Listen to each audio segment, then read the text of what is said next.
na aula passada, né, um apanhado geral do que a gente faz no processo de análise e reconstrução musicológica, né?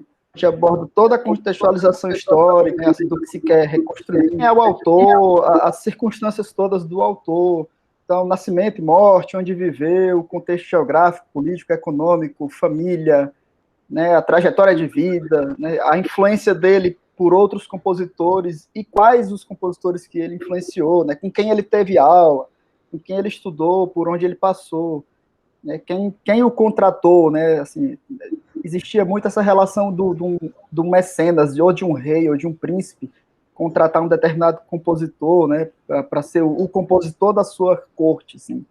Então, isso também, né, daí passando dessa né, da investigação do autor, a gente investiga a obra em si, né, então, instrumentação, estilo, quando é que teve a estreia, quem estreou, o grupo, a orquestra que estreou, quem subsidiou isso, né, sei lá, sob qual circunstância, quem encomendou, foi para um determinado aniversário, foi para um determinado, né, uma festa ou uma morte, e já tem trabalho sobre ela, se tem gravações, se a edição está em manuscrito, se tá já é editado.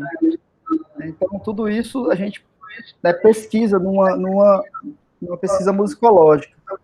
Então, a gente depois relaciona toda a técnica de composição da obra, né, da habilidade do autor, para ver se é um autor, né, do período, né, se ele está inserido no seu período histórico, por exemplo, se é um compositor do barroco, se ele cumpre exatamente aquilo que a gente conhece sobre o barroco, ou se ele foge um pouco, tipo Beethoven, que fugia um pouco do estilo clássico, do romântico, entendeu? Ele está à frente do seu tempo ou não, se ele está encaixado, essas coisas da técnica de composição, né, do autor e dessa obra específica. Pode-se fazer uma pesquisa também iconográfica, paleográfica, no manuscrito, né, aí eu expliquei também, né, sobre o tipo de papel, datação, os aspectos impressos, que não são notas musicais, né, aspectos outros, assim, tipo de letra do copista, tipo de personagens, autores, os aspectos estilísticos e estruturais, assim, fraseado, tipo de harmonia, o ritmo harmônico, a distribuição de vozes, os tipos de tópicas que ele usa. Tópicas eu vou já explicar nessa aula de hoje, que são os tipos de esquemas também. Existem alguns esquemas do período galante, em todos esses esquemas são como formas de compor, e como receitas. Então, ele diz, Mozart compunha muito rápido, né? Em uma semana ele fazia uma ópera, sim, mas ele tinha receitas para fazer. Se ele quer fazer determinado sentimento, então é determinada técnica, é determinado esquema. Isso cada autor vai fazendo as suas receitas com base na sua experiência, né, também. Então, existem os esquemas do galante, né, que são o esquema Wiener, né, cadência de Cudworth, Meyer, Dó-Si-Dó, romanesca. Então, a gente escuta aquele cânon de Pachelbel, por exemplo.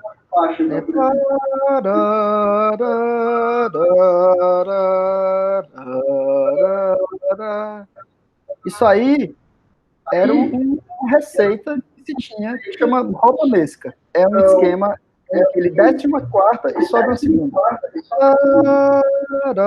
O baixo desce uma quarta e sobe uma segunda. E desce outra quarta e sobe uma segunda. Tá bom? E depois faz a cadência para o final. Faz o 4-5-1, que é a cadência, a gente chama de cadência clássica. Então, essa cadência 4-5-1, que é o que ele faz no final.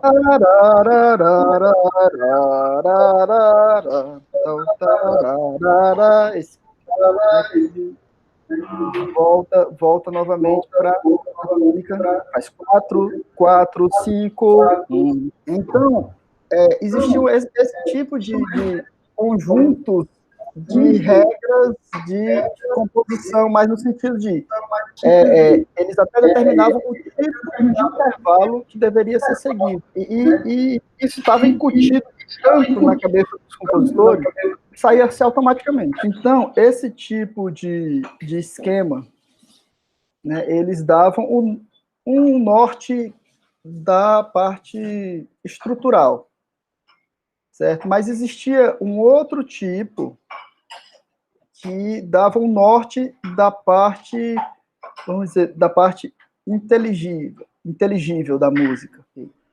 Então, esse é o esquema Priner, né? No esquema Priner, eles faziam a melodia indo do sexto grau até o terceiro grau, né? Essa melodia tinha que bater com um baixo indo do quarto grau ao primeiro grau, o baixo, certo? A maioria das vezes eles usavam o Priner para fazer uma modulação para dominante, né? Então vocês vejam que aqui está em Dó menor, e ele vai cair numa finalização em Sol maior. Então Sol maior é a dominante do Dó menor. Deixa eu ver se eu consigo.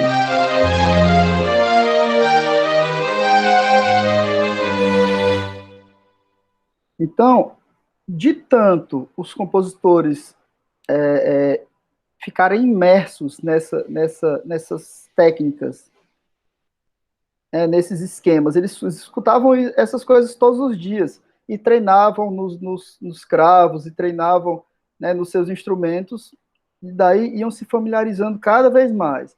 Então, quando eles escutavam alguma coisa, né, parecida com isso, eles já sabiam que era um primo.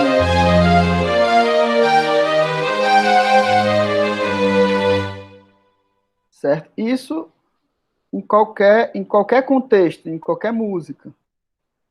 Ó, tem, por exemplo, um vídeo aqui que ele mostra o Priner em vários contextos. Bora escutar e ver se o que a gente vai reconhecendo desses intervalos.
Então, vocês estão vendo que a gente acaba reconhecendo essa maneira, né, harmônica, a maneira que ele vai encaminhando, né, sempre nesses mesmos intervalos. São sequências, exatamente. E essas sequências, dependendo do intervalo que elas formam, elas têm nomes diferentes, entendeu? E se encaixam em contextos diferentes também. Mas essa que eu estou mostrando é sempre a Priner. É sempre a mesma sequência. Certo? Em contextos diferentes, em músicas com andamentos diferentes, né, para a gente ficar na cabeça que não é que a gente escute uma romanesca, por exemplo, no Cânon de Pá, eu vou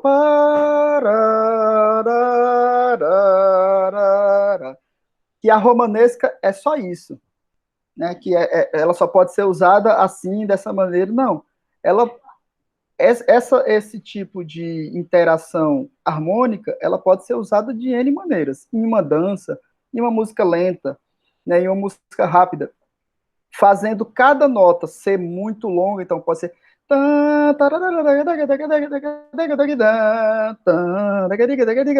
cada intervalo fazer alguma coisa em cima dessa nota, Então, a primeira era tá, tá, aí tá,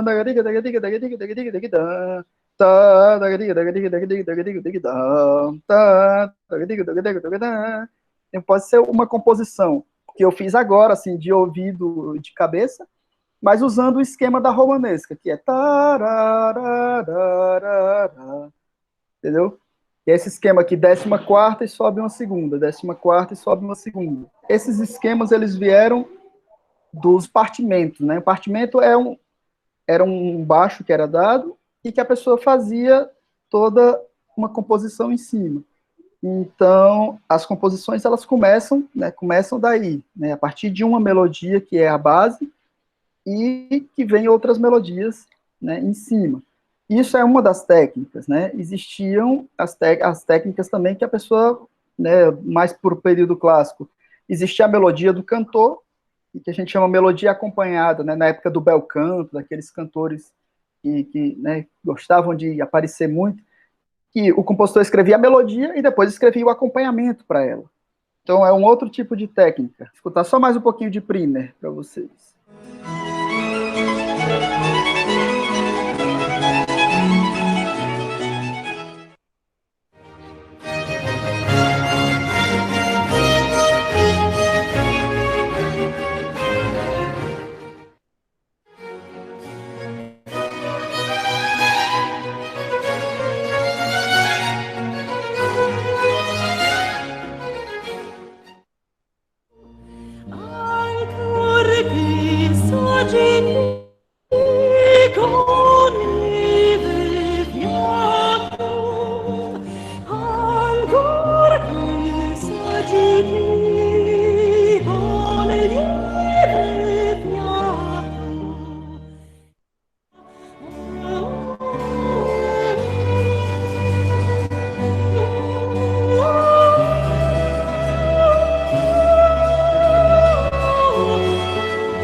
Sempre o mesmo esquema, sempre o mesmo.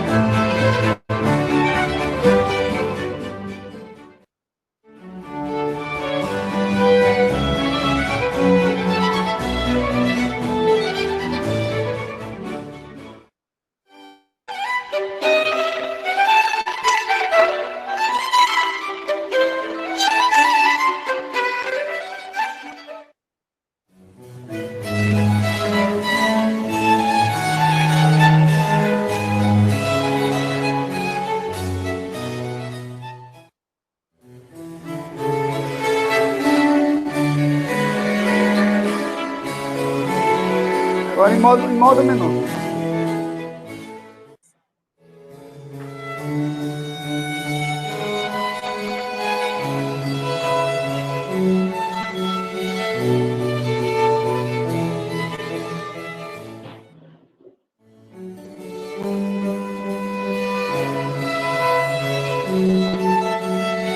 Em modo menor.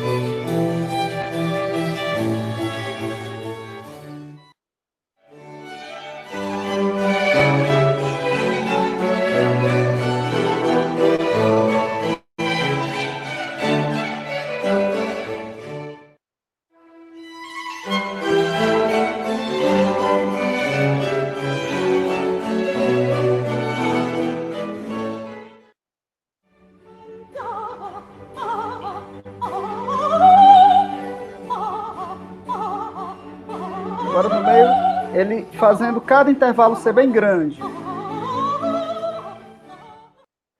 Aí a gente viu vários exemplos, né? Pode ser direto os acordes. Aí, esse foi o primer. Certo, vocês estão vendo agora a partitura do próximo esquema que eu quero dizer. É a fonte, né? Existe na fonte, é como se fosse uma fonte mesmo. Existe uma ideia que serve de fonte e ela é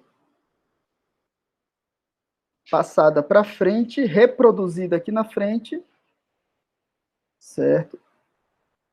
Com os mesmos intervalos, só que, como a gente está em uma determinada tonalidade, quando a gente reproduz ela um passo para baixo, ou seja, um tom para baixo, acaba que a fonte ela é em modo menor, e quando a gente reproduz abaixo, o que soa, soa em modo maior. Mas a gente consegue reconhecer que é o mesmo trecho musical que o autor só replicou um tom abaixo. Então, isso era um artifício muito, muito usado também.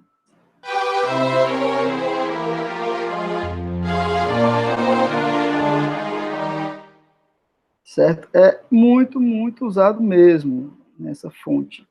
Então, existem várias músicas que utilizam a fonte e a gente, na verdade, não se dá conta. As músicas todas utilizam esses esquemas e a gente não se dá conta, porque intrinsecamente a gente já incorporou isso, né? Só que sem ter o aspecto teórico e estudado disso tudo, né? Então, é uma ideia simples que se repete.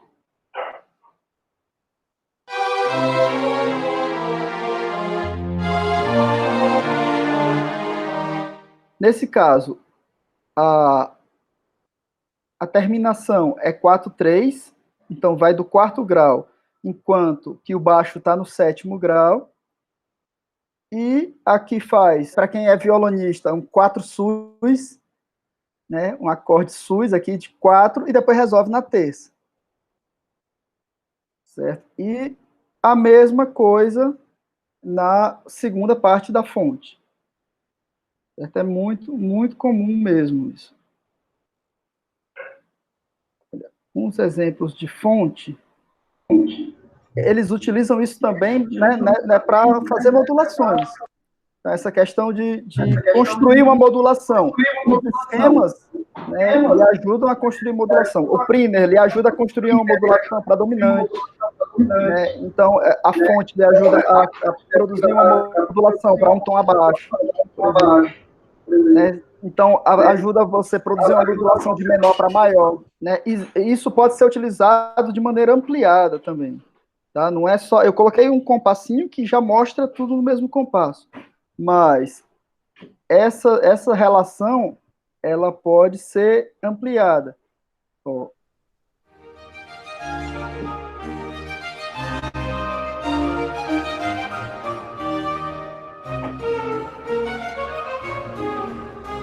Viu?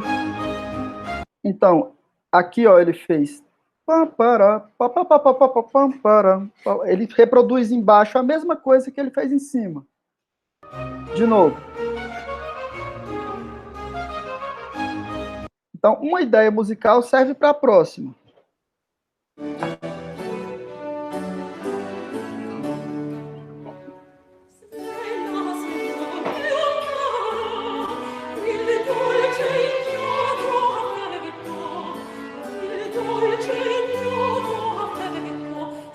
Entenderam? De novo. Menor. E depois maior, um pouquinho mais para baixo. Eu não sei. Um pouquinho de antes.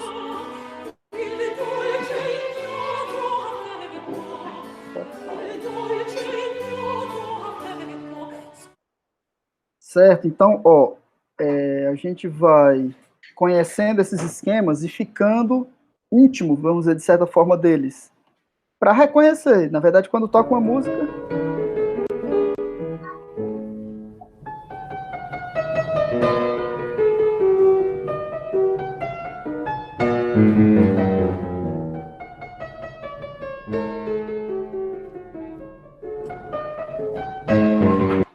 Então, aqui o Mozart, ele amplia um pouco, né, a ideia. Ele faz uma ideia bem grande em menor e depois a ideia bem grande em maior. A mesma ideia. Aí, começou.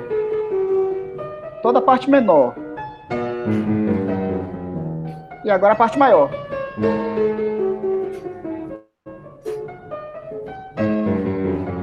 Viu? Então, é exatamente a mesma ideia, com os mesmos intervalos, só que tudo colocado um tom abaixo.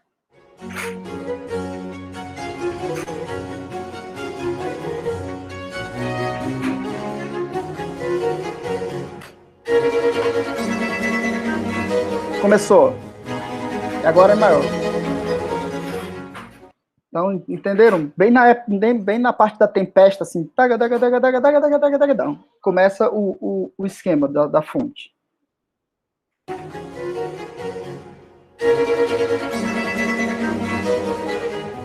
Agora é maior. Mais um, para a gente ficar bem.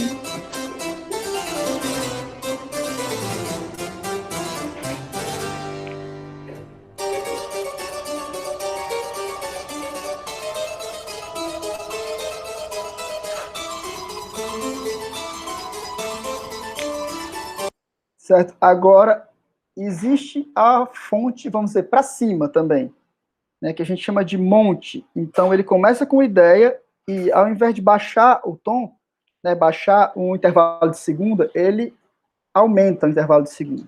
E aí a gente chama de monte esse esquema. Na verdade, ele está aqui nos exemplos de fonte, mas acabei de escutar que é um monte. Agora, começou. Para cima. Certo? Então, vocês viram que é subindo.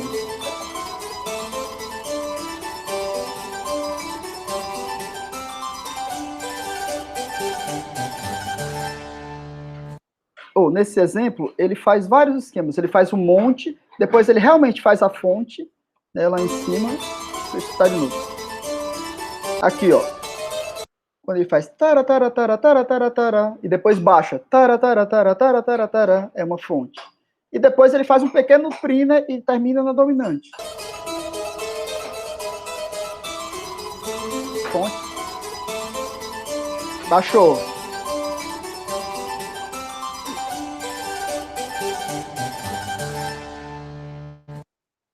Certo?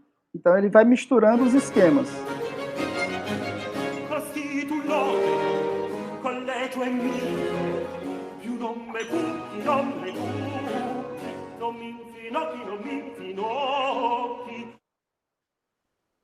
Certo?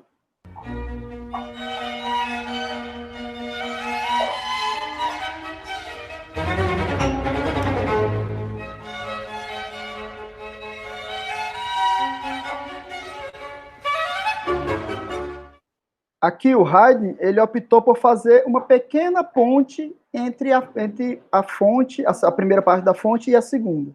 Então, vamos prestar atenção. A parte menor. A fonte e agora a parte maior.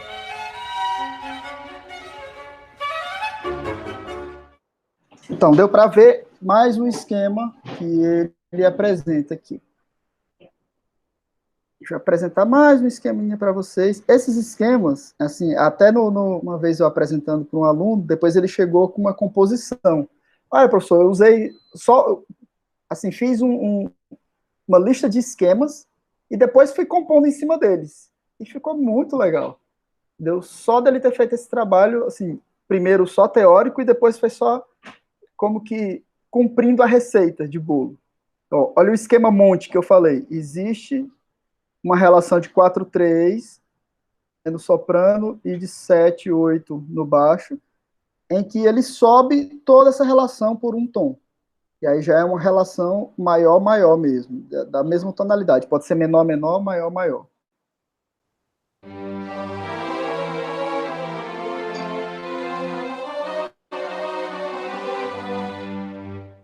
Certo? Então é exatamente a mesma ideia, só que colocado um pouquinho para frente, Ó, existe também esse outro esquema, que é o Cudworth, é na verdade uma cadência, onde ele pega do primeiro grau e vai descendo. O primeiro, que é o oitavo também, 7, 6, 5, 4, 3, 2, 1. Enquanto que o baixo faz a cadência clássica, né, normal, a cadência clássica final, como a gente chama, de fechamento, né, que é vai do 3 para o 4, depois para o quinto e para o primeiro grau, certo? Junto com essa cadência de Cudworth, a gente tem uma cadência Dó-Si-Dó.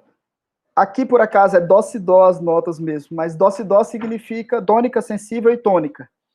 Então, podia ser, né, Ré, Dó sustenido, Ré, podia ser Mi, Ré sustenido, Mi, né, Fá, Mi, Fá.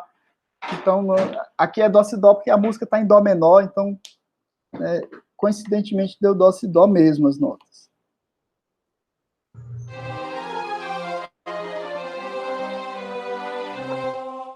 Não esqueçam que eu mostro o esquema curtinho, em um compasso aqui, né? Eu escrevi assim para que vocês entendam a relação de intervalos. Mas isso pode ser estendido por muita música. Então ele pode ficar no dó um tempão, né? E aí muda para o si. E ainda assim é dó, si, dó. Tá? Por um longo período de música. Não é preciso ser uma após a outra, não. Pode ser um dó bem ornamentado, bem enfeitado, depois um si também bem ornamentado, cheio de cadência, e depois volta para o dó. Né? Assim como pode ser direto também, né? Como é o exemplo. Agora escutar de novo o exemplo.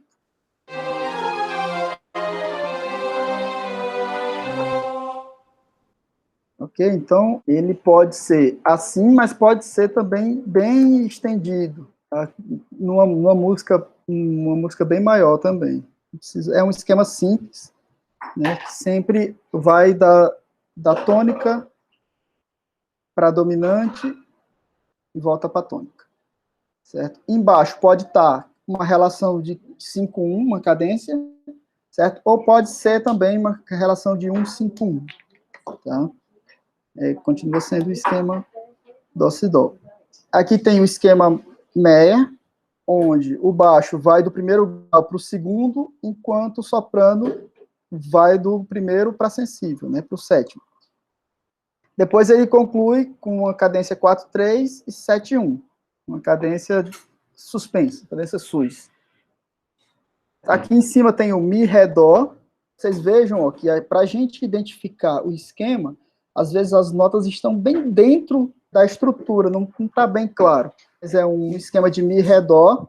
Por acaso aqui é Mi, Ré, Dó, porque a música é em Dó menor, né? Enquanto que tem uma cadência final embaixo. A gente chama essa cadência de cunha, né? Porque a cadência de cunha, ela faz o formato de uma cunha, como fosse um formato de um decrescendo entre o baixo e o soprano, e, assim, a voz que vai concluir na terça, né?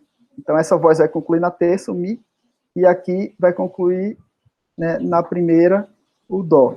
Então entre sempre essa relação com a terça, se for uma relação de cunha, assim, a gente chama de cadência de cunha.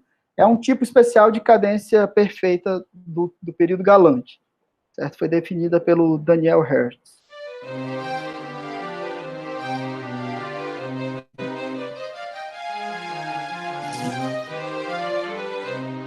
Então a gente escuta bem. Essa Meyer, ele sempre vai para a dominante, né? No caso, a dominante na segunda inversão, e depois volta para a tônica. Isso pode ficar se repetindo numa determinada música por muito tempo.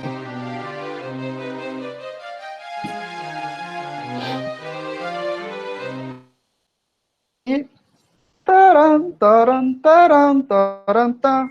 Então, para, tarara, mi, ré, dó. É esse tipo de esquema onde a gente escuta claramente o mi, ré, dó, certo? Mesmo que tenha outra melodia, né, outras melodias tocando em cima.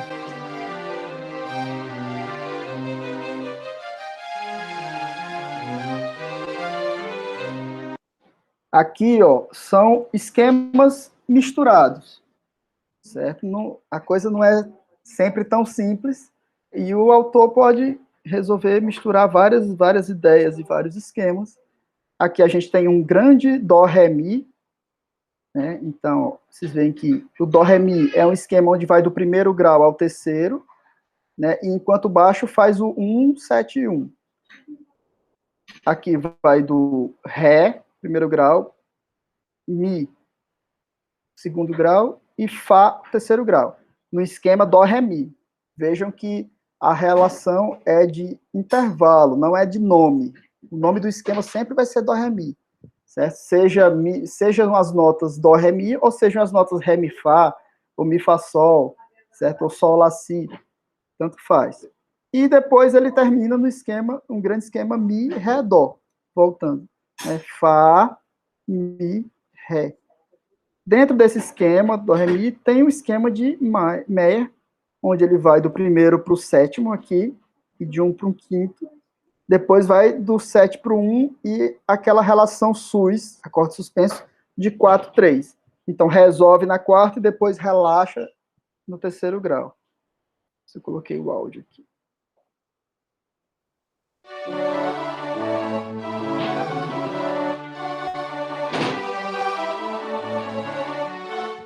Certo? Então, ele faz um Meyer dentro do Dó, Ré, Mi, e depois, para concluir, ele faz um Mi, Ré, Dó, para voltar para a tonalidade.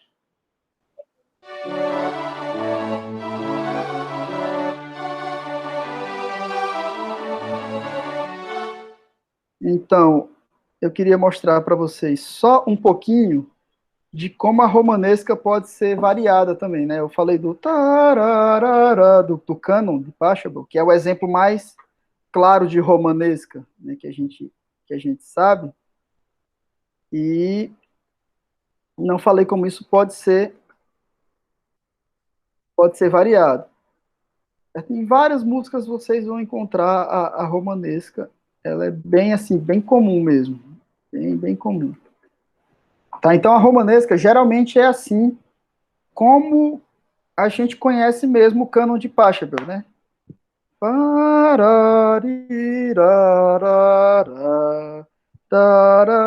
Então, essa primeira parte, certo? Até chegar aqui, ela é a romanesca. Ela chega numa relação de 1,5. Sai nessa relação de 1,3 e geralmente o soprano vai descendo em relação de escala 3, 2, 1, 7, 6, 5. É exatamente como acontece no cânon de Pachelbel. Só que isso é usado em muitas outras músicas. É lógico. Tá bom? E depois, geralmente, tem uma relação de 4, 5 e vai acabar no 1. Aqui não tem o primeiro grau de novo. Certo? Então, essa é a romanesca. Muito, muito,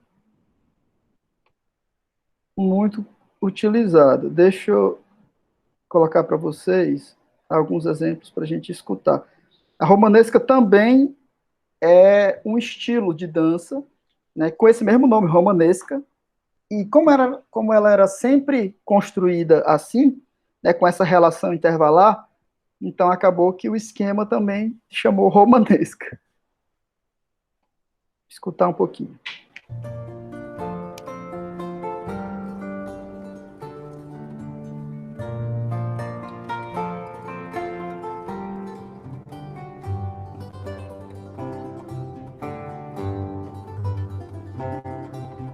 Isso é uma romanesca, né, do período da Renascença.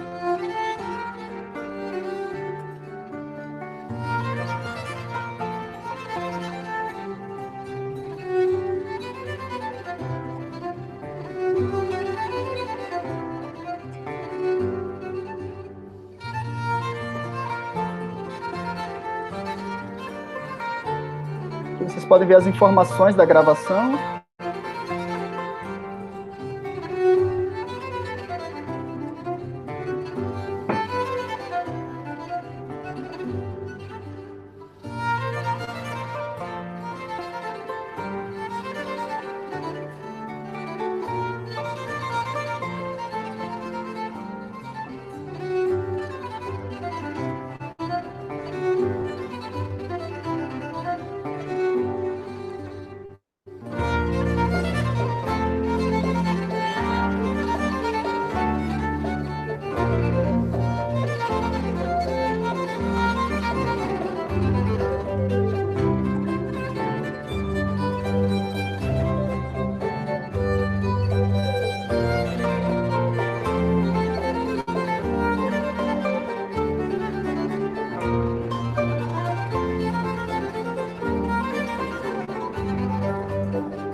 certo? Então, existem muitos tipos de composições com esse esquema da romanesca. É um esquema bem característico, a gente também consegue identificar na hora que escuta. Isso pode ser rápido, pode ser lento. Outro exemplo de romanesca.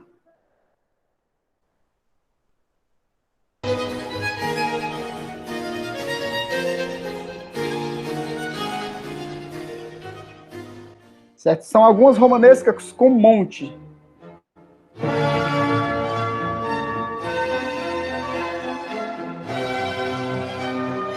Vocês veem que se repete sempre em cima. Certo? Essa romanesca é um pouquinho diferente. Certo? Ao invés dela, ela vai se encaminhando para cima. Certo?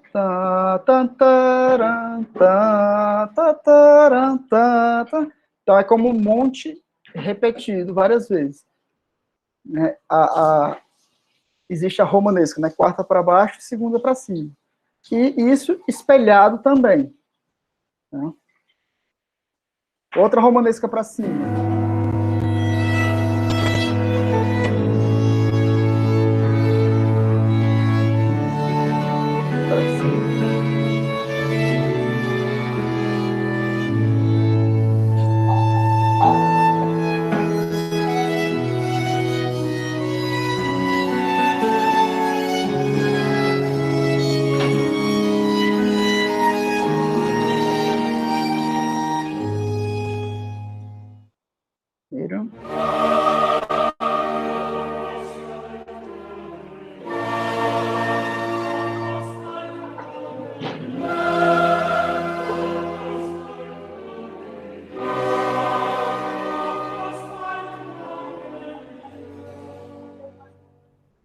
Agora, em cima de romanesca, a gente pode treinar a fazer várias composições. Entendeu? Eu vou colocar aqui um exemplo de um rapaz que compôs uma improvisação em cima de uma romanesca, em cima do esquema de romanesca. Só para a gente ficar bem familiarizado com esses esquemas. Assim.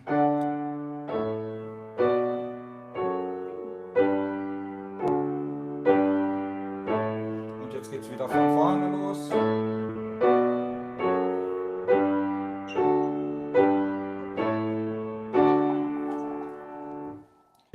Ele tocou a base da romanesca.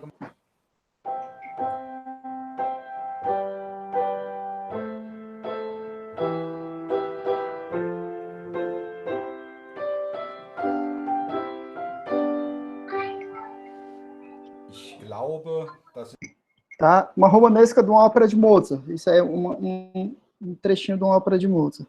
Aí.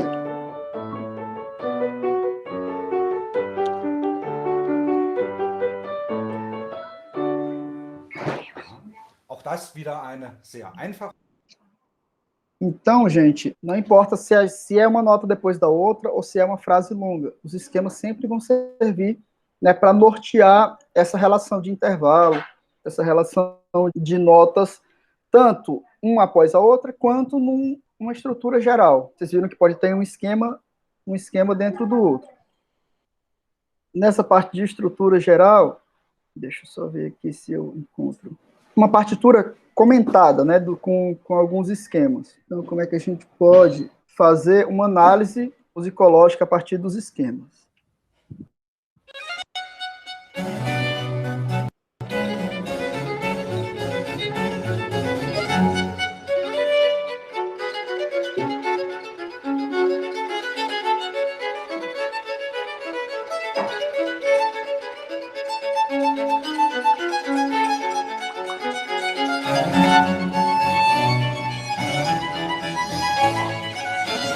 Ciclo das quintas, né? O ciclo das quintas é uma sequência conhecida também.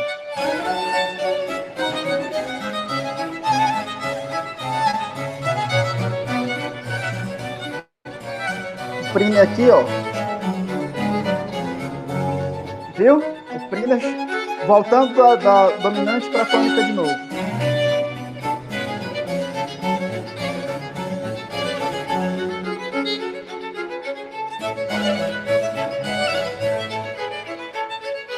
Agora, monte. Monte para cima.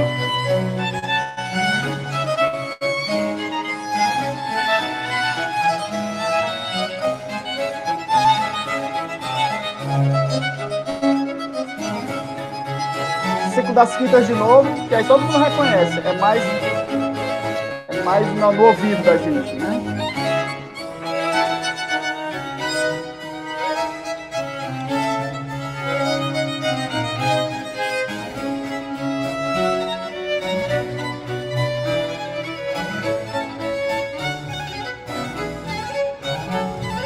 Sequência ascendente. Agora a romanesa.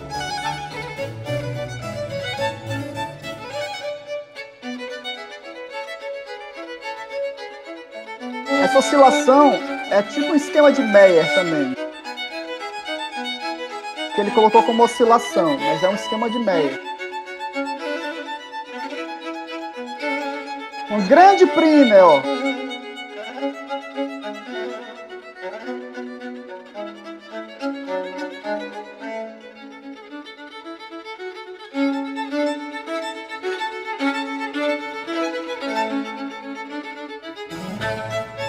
Romanesca para cima de novo.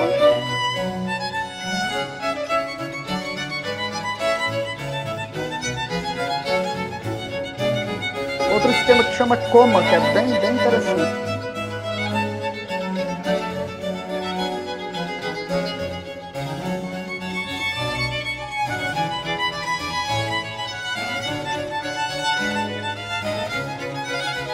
Esse esquema de cadência de ciclo de quintas, mais dentro do primer.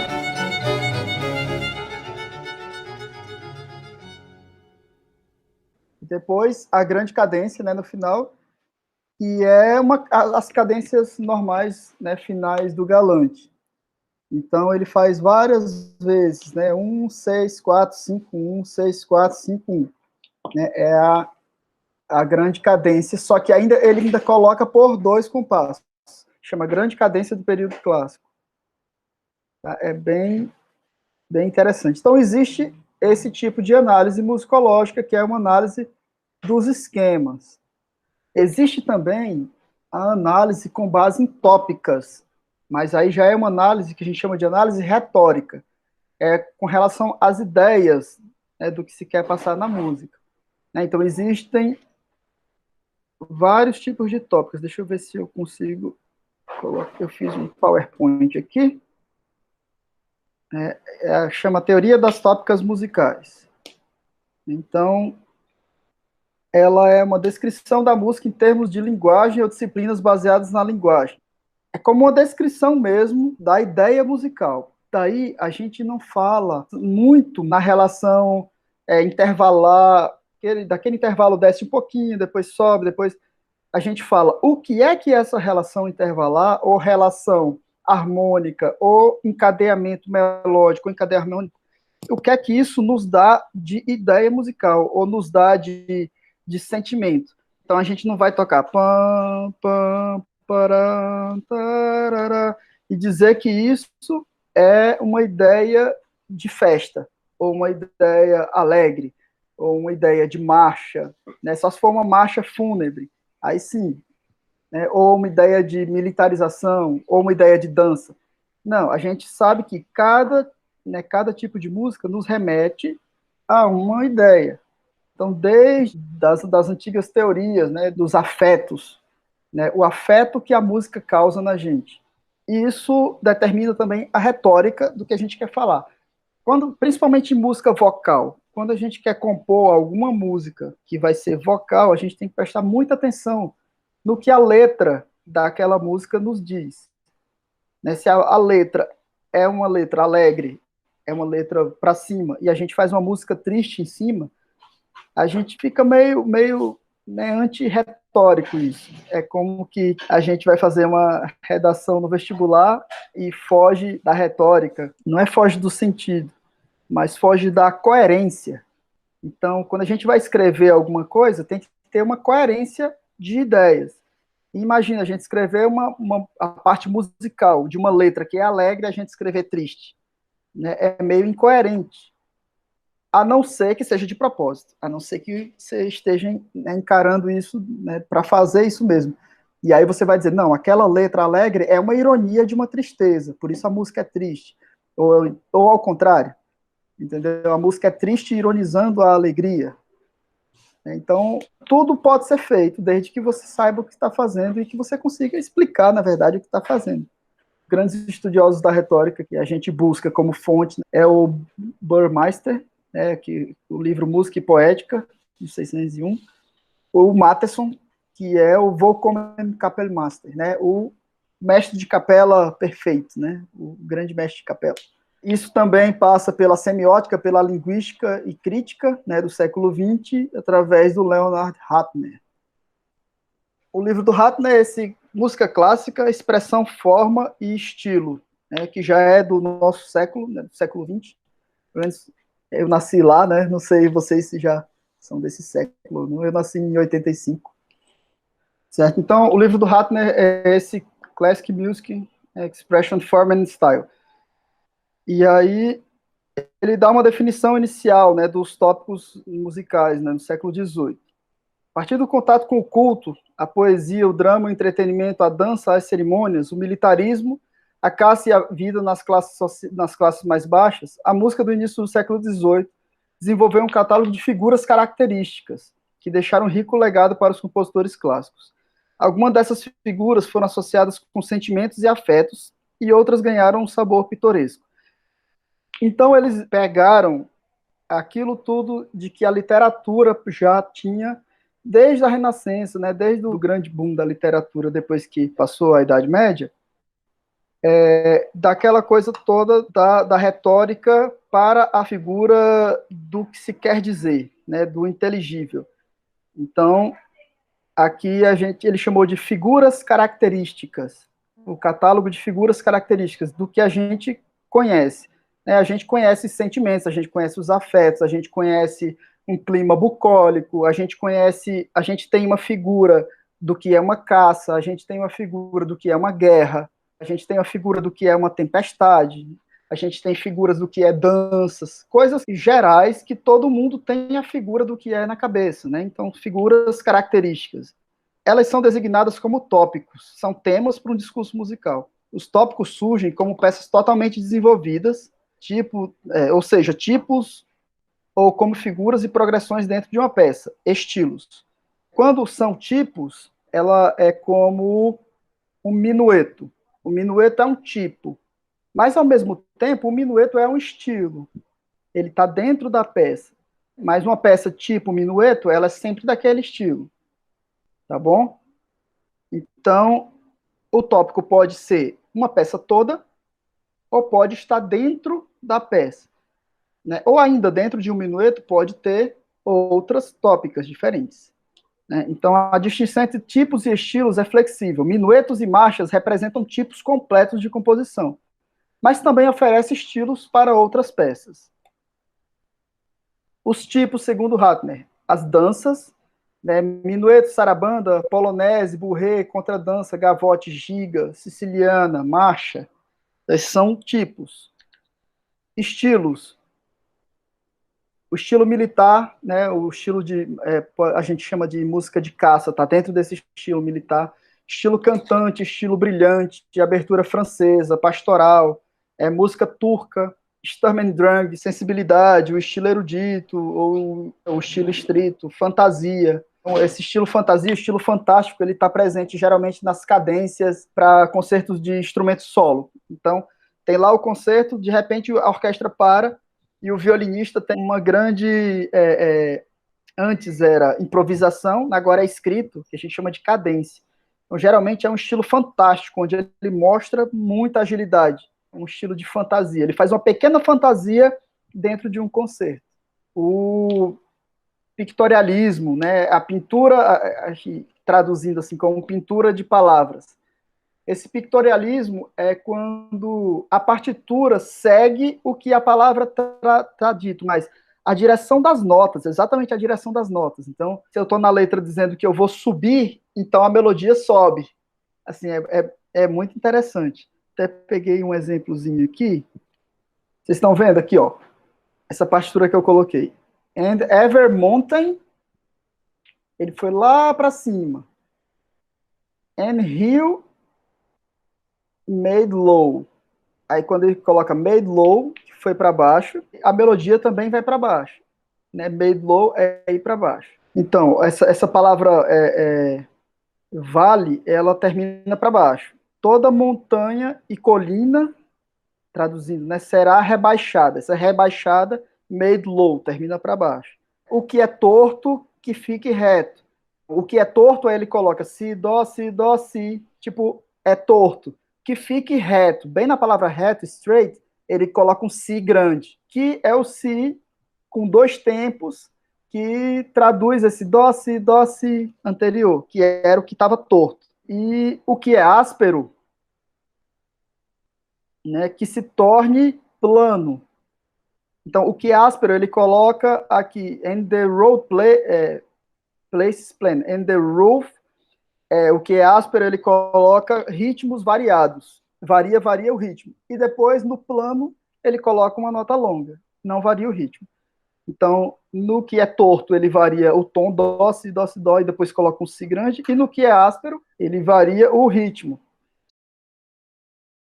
Certo? Então, essa é o pictorialismo, essa música que vai, que sobe, que desce. E é bem interessante, né? O uso dos tópicos entre o barroco e o clássico, né? É uma definição do Ratner também. Ele tende a desenvolver uma ideia única no barroco, por toda a peça. Então, o barroco ele é um estilo que a coerência dele é fazer com que a ideia, tanto do motivo da música, né? O motivo que a gente conhece mesmo, quanto do motivo tópico, seja o mesmo durante a peça toda. E o clássico, ao contrário, ele vai mudando, ele vai fazendo contrastes na música, certo? Então ele usa um tópico ali, o outro tópico aqui, mas na mesma peça, no mesmo movimento. Tá bom? Agora a parte mais musicológica, da análise. Então a familiaridade com os topoi, que são os tópicos, né, libera o autor do dilema que ele enfrentaria ao tentar explicar uma determinada passagem. Ao reconhecer um estilo característico, ou seja, uma tópica, ele pode articular dentro de certos limites uma resposta compartilhada que determinada passagem irá evocar. Essa resposta compartilhada, gente, é aquilo que eu falei. Se eu escuto um certo? Eu sei que é uma tópica de caça. Por quê? Todo mundo tem essa ideia na cabeça. Certo? Se eu escuto um certo? É uma tópica militar, todo mundo tem isso na cabeça, é um lugar comum da gente. Se eu escuto uma coisa triste, um pam, pam, pará, tá, tará, tá, eu sei que é uma coisa triste. Então é um lugar comum, certo? Se eu escuto pam, parararará, parararará, eu sei que é uma coisa meio que assustadora. Essas coisas são a resposta compartilhada entre todo mundo, certo? De acordo com Alan Brooke, presume-se a competência do ouvinte em reconhecer como lugar comum algo que lhe seja familiar. A combinação de sequências tópicas sugere a possibilidade de uma análise narrativa como a partir de um roteiro. Os tópicos são pontos de partida, mas nunca identidades totais. Então a gente não pode dizer que uma música é assim, só porque ela tem determinados tópicos, mas a gente pode dizer que o autor quer dizer mais ou menos isso nessa passagem, vai dizer mais ou menos isso nessa passagem. O reconhecimento das tópicas facilita muito na nossa interpretação, no nosso tocar a música. Então, como é que a gente vai tocar uma música alegre sem utilizar de alegria? É difícil. Né? Às vezes o maestro chega na frente da orquestra e conta todo o contexto da música e tal, para a gente associar com as tópicas que o autor usa. Existe também tópicas meio que criadas na hora, dependendo do contexto. Por exemplo, uma música de relógio, que o autor fique pá, tá, tá, tá, tá, tá, tá, tá, tá, tá, tá, tá, tá. Ele está dizendo que essa música fala do relógio, a letra, tá? A mulher está dizendo das horas que não passa, do tempo que tal, e a composição é feita tá, tá, tá, tá, tá, tá, tá, tá, tá, bem mesmo enfatizando os segundos passando, né, as horas passando. Então, como eu falei, os tópicos eles não são capazes de oferecer por si só uma explicação total para uma peça. A estrutura formal e harmônica opera em conjunto com as justaposições tópicas. Cabe, então, correlacioná-las. Então, a gente, às vezes, correlaciona as tópicas com os esquemas, com as estruturas. Isso tudo para uma análise musicológica. Então, vocês vão fazer um artigo sobre uma determinada peça. Façam toda aquela lista que eu passei nas aulas passadas, sobre o autor, sobre a peça, sobre a obra, e podem fazer, aí sim, análises mais aprofundadas de esquemas, de tópicas, ou seja, harmônicas mesmo. Nem tudo, né, vai se encaixar nessas tópicas, porque nem tudo é música do século XVIII, ou mesmo música do século XIX. Né? Então, existem também as ferramentas de análise para cada tipo de música. Certo? Pode-se refinar o conceito de expressividade ao compreender como os gêneros são marcados por determinadas estruturas e convenções. Então, é a teoria das marcações.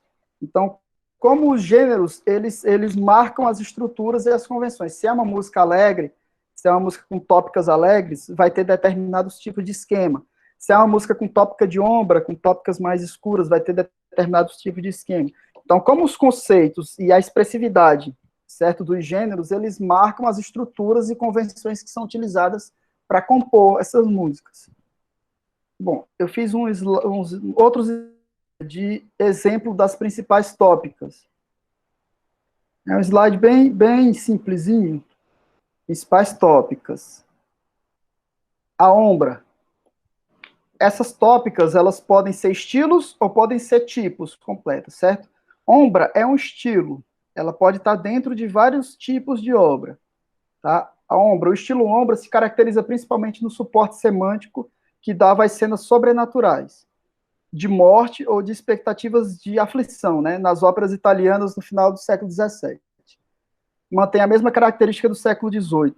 Né, ela mantém-se também como ombra no século XVIII, se expandindo para a música instrumental e religiosa. Sua principal característica é o modo menor, o andamento lento ou moderado, já vai dizendo que é triste, olha. Utiliza com frequência contrastes de células rítmicas, síncopas, ritmos pontuados, majestosos ou solenes. As pausas, como figura de retórica, né, a posiopese, isso é a figura de retórica, né, textual. Né, então, a gente transporta para a música como também uma figura retórica. São as pausas. A pausa normal. A pausa também é música. Elas são importantes de recursos do discurso, pois criam expectativas ao quebrarem os fluxos naturais das frases.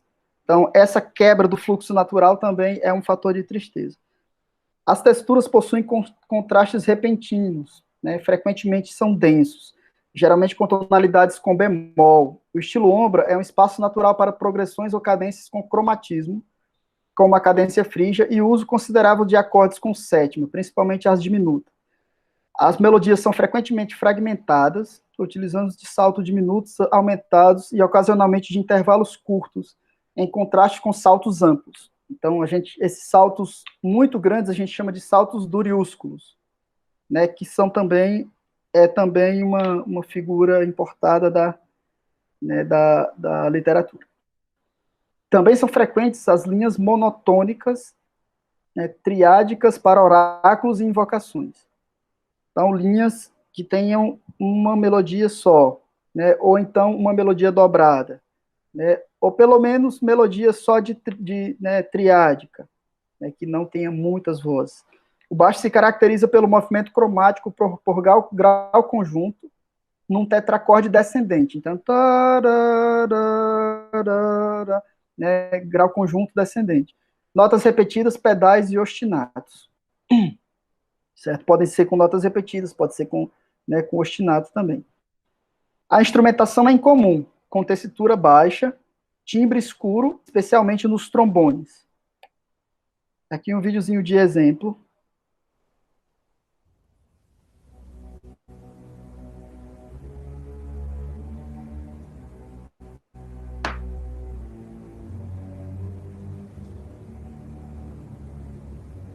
Vocês veem que é bem escuro. É tudo bem fechado.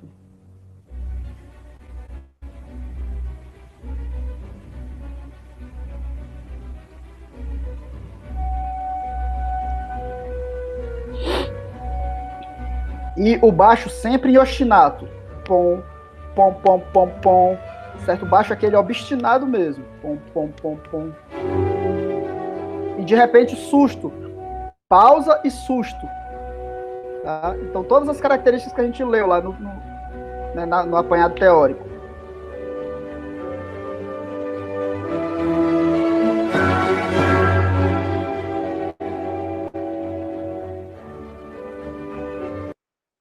Ok?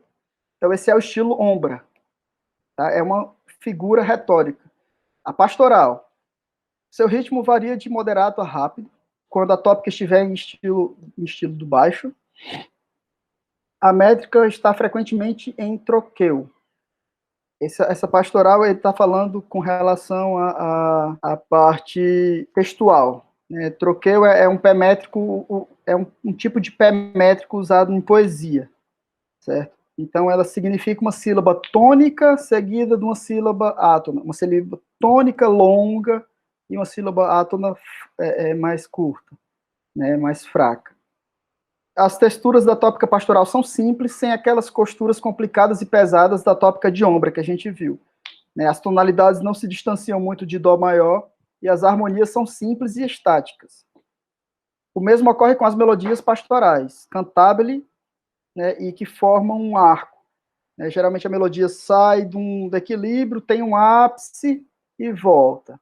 A melodia ela vem do relaxamento, depois tem um ápice e volta. Quais são as melodias pastorais?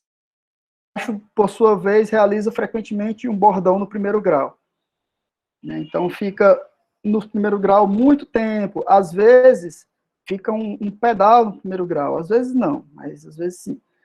Quanto à tessitura, ela está sempre no registro normal, né, no natural dos instrumentos. Nada muito agudo acima do que o instrumento alcança e nada muito grave acima, né, abaixo do que o instrumento, ou então utilizando muita coisa, né, no limite baixo do instrumento. A simplicidade é uma marca da tópica pastoral, né, juntamente com o bordão do baixo e a melodia em arco. Né, são geralmente melodias simples. Olha o baixo pedal. Simples. Na mesma tonalidade, ó, baixo.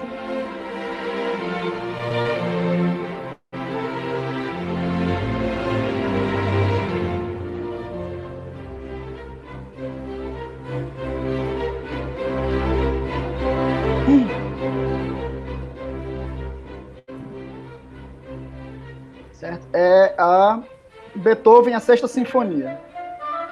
Pastoral. Vê que as melodias são em arco, olha, elas sobem e descem, sobem e descem. Certo? Deu para entender, né? Um pouquinho. Tempesta. É um estilo agitado, né? De tempestade, tempestuoso, com andamento rápido, sendo os ritmos irregulares caracterizados pela agitação, síncopes. Né? As tonalidades são em menores, geralmente, né? Especialmente o ré menor, mudanças tonais, modulações incomuns. Então, tem progressões cromáticas, frequentemente na dominante. As melodias possuem movimento disjunto, frequentemente fragmentada, com saltos muito amplos, às vezes uso de saltos aumentados ou diminutos. O baixo, ocasionalmente, é cromático, utilizando esporadicamente de saltos aumentados ou diminutos. Utiliza também muitas notas repetidas e ostinato, às vezes pedal. A textura tem orquestração em tutti, então é uma massa muito grande tocando, né, todos tocando. Com linhas frequentemente dobradas em oitavas, às vezes imitativa ou sequencial. Então, essa linha em oitava faz aumentar a carga da estrutura, da textura musical, na verdade. Então, né, muita gente se imitando, ou então em várias sequências. A instrumentação era escrita principalmente para cordas, envolvendo frequentemente metais e tímpano. Exemplo. Dom Juan do Gluck, viu? Observe a repetição das notas em oitava.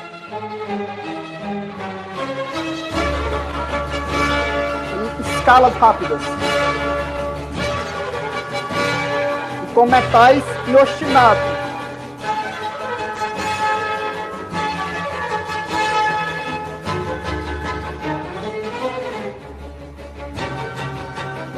Uníssonos, ó. Uníssonos em tempos, em ritmo rápido, ritmo curto.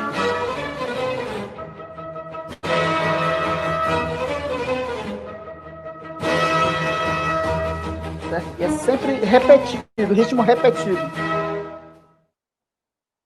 Ok? Dá uma ideia realmente de tempestade. Agora, a tópica militar. É marcado pela presença de metais e percussão ou pela imitação destes. O militar é frequentemente ligado à imagem do chamado de trompas e trompetes, da marcha e da fanfarra. Em tonalidades maiores, tem o tempo forte marcado, geralmente em ritmos regulares e com final acentuado, como o ritmo iâmbico. Pam, pam, pam, pam, pam, pam. Ele tem pam, pam.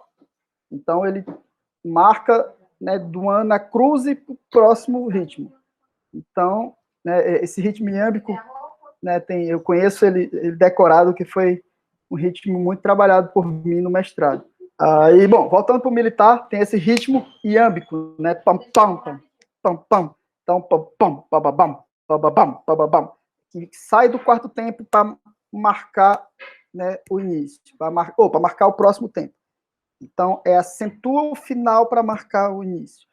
O militar é geralmente escrito em métricas binárias dinâmicas fortes ou crescentes, com súbitas mudanças.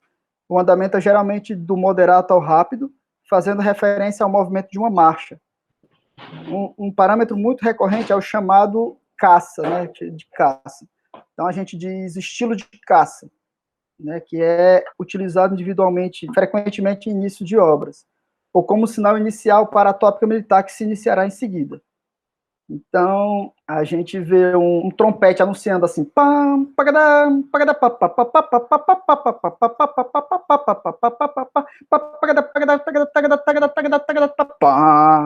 depois começa. Então, é um tipo de, né, um chamado de caça para depois iniciar uma tópica militar que vem depois. É bem interessante. Agora, um exemplo. Sinfonia 1 do Beethoven.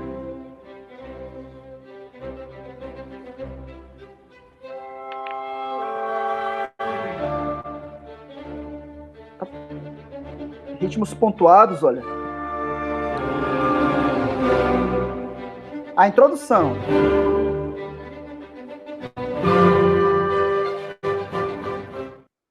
Certo? Então, essa parte de pontuar. Pam, param, param, certo? O estilo cantabile, esse estilo tem um tempo moderado, né? Pode ser também um pouco mais rápido, que é o allegro cantabile. Exposição lírica e linha melódica com notas longas, de pouca amplitude, com ritmo regular. Com relação às melodias vocais, os significantes do termo cantabile aparecem associados não só às qualidades da música, né, mas também a qualidade vocal, do tipo de técnica. O cantabile, ele evita saltos, né, que não são permitidos na música instrumental, ele incorpora respirações, ele vai aderir à música instrumental, aquelas características da música vocal, entendeu? Então, coloca respiração, coloca não muitos saltos, certo? Mas, principalmente, a noção de compreensibilidade. Isso é a noção de compreensibilidade trazida pela letra também. Então, das execuções na parte vocal, de fato, destacam-se como significantes do estilo cantabile o vibrato, a messa de voce, que é essa mesa de voce, aquela barriga que a gente faz na nota. Certo? Então, quando ele fala Ave Maria, que ele cresce e decresce. Né? É um tipo cantabile.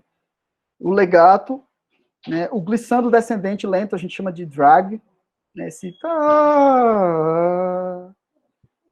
e o rubato.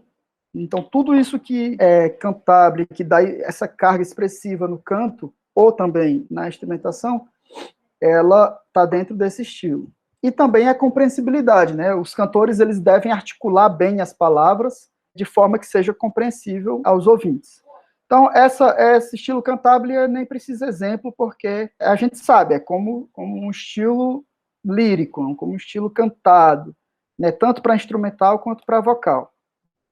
Além disso, tem também as danças. que podem ser estilos ou podem ser tipos. Então, elas podem ser peças completas ou podem ser só estilos para outras peças. Então, é estilo em que se inclui peças de danças características, né, da época, seja minueto, burrê, né, corrente, siciliana, giga, alemã, sarabanda, gavota, passipié, etc. Assim também como tem as aberturas francesas, as aberturas das suítes. Essas danças constituem suítes, e aí elas podem, né, ter aberturas. E a abertura francesa também é um tipo de tópica, né, que é aquela abertura em que toda pontuada, ela é alongada, e toda nota curtinha depois da pontuada, ela é ainda mais curta. Então, em vez de a gente tocar pam, pam, pam, pam, pam, a gente toca tam, tadam, tadam, tadam. Então, é um tipo de tópica de abertura francesa. Musicalmente, cada uma tem o seu metro, sua tonalidade, né, sua tonalidade característica e seu andamento. Podem ser peças instrumentais ou cantadas. Eu errei aqui para digitar, viu? Não é catadas, não, é cantadas. Tá? Então, por exemplo, esse dueto aí da Pergolese é um tipo de...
Gente, esse último exemplo aí, desculpe, não foi de dança, não, foi do estilo cantado, certo?